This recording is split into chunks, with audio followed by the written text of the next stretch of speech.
All right, let me tell you something. Your performance in this is so beautiful because I wanted to talk to you about writing that line. Everybody on screen acts like he's a difficult guy, but we have to see that he's clearly in an emotional pain. So if you could talk about sort of finding the space to portray both things. Yeah, I mean, that was the beauty of the part, I think, is that it was all there. It's all mapped out for you.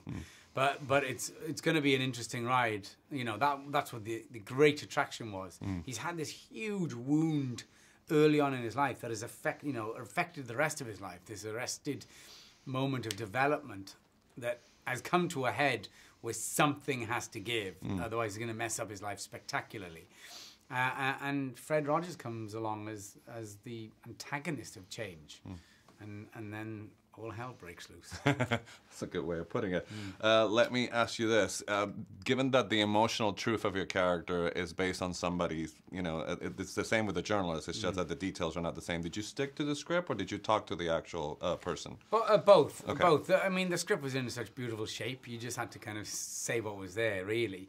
But I was fortunate, I was very intrigued by, having read the article of Tom Juno and then what that period of time with him and Fred was, how they both kind of, Fred sought him out and said, if I'm going to be interviewed by Esquire, I want this guy to interview me. And everyone's like, no, not him. And he went, yeah, I do want him. Saw something in Tom that he wanted to meet. And then the two of them, because Tom said his great thing as a journalist was time and waiting. He would wait for someone to say something or expose himself in some emotional way that would lead him in. And here you had these two men kind of circling each other like sharks with different intentions. When the movie was finished last night, we were all sort of sharing stories as to when we cried. I think people cried at different points. Yes. It got me when your character wouldn't talk to the puppet after just talking about Old Bunny. I don't know why that got to me, but did you have an emotional reaction to the material when it was offered to you?